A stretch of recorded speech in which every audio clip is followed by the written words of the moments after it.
Una sa lahat, gusto muna natin magpasalamat sa ating Diyos na lumikha po sa ating lahat. Sa ating Diyos na gumawa po ng paraan para magsama-sama po tayo dito po sa ating Promised Land. Yan, maraming salamat po, Kategram. Sa mga mapapalad na mapipili ni Tatay Ram na mabibigyan ng kanilang tirahan. Papunta po tayo ngayon dun po sa lupa po na bibilin para po sa plano po ni Tatay Ram na bahay ampunan ni Tatay Ram at ni Tito RJ tsaka doon sa mga ibang sponsors. So susukatin po natin para ho maayos po sa documents.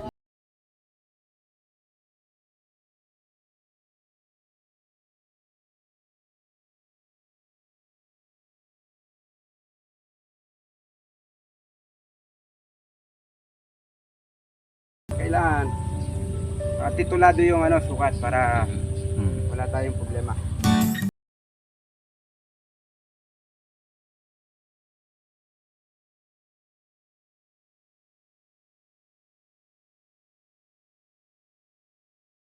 Pangalan po nung may-ari ng Dubai si Luz Liminda G. Soliman, 1 million pesos only.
Mundag yung puso ko.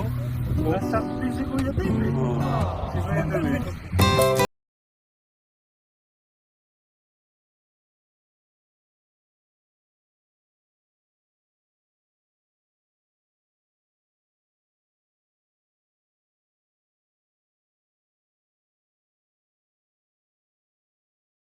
Po natin ngayon si Architect Ben Manahan para po sa ating Promised Land.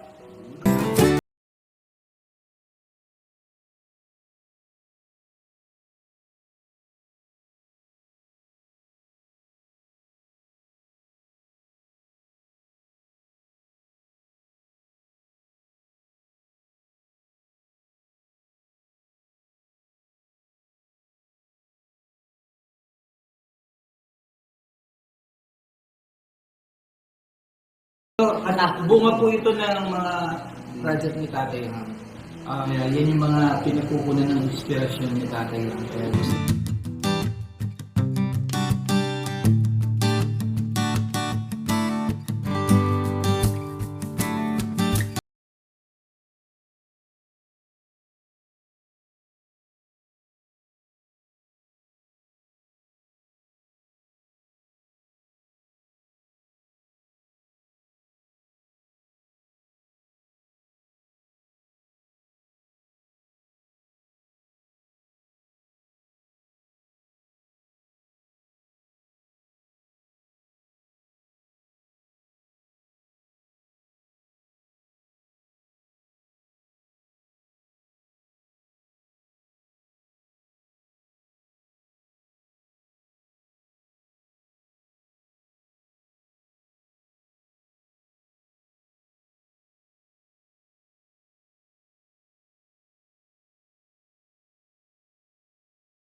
ito po Katekram ang ating pong perspective. Yan po ang kakalabasan ng atin pong The Promised Land.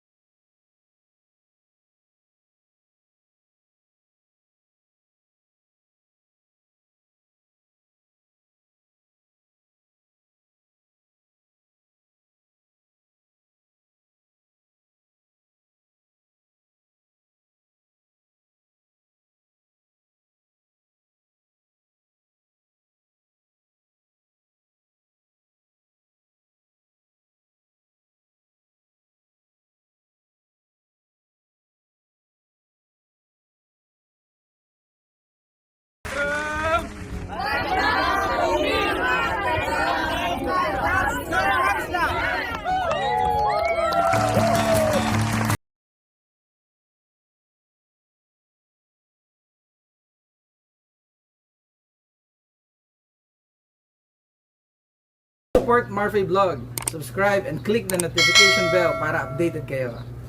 Sa ating pong Katekram family, Ka-Marfy family, yan, salamat po sa inyo kung wala po sa pagsuporta kay Marfy Vlog. Thank you po.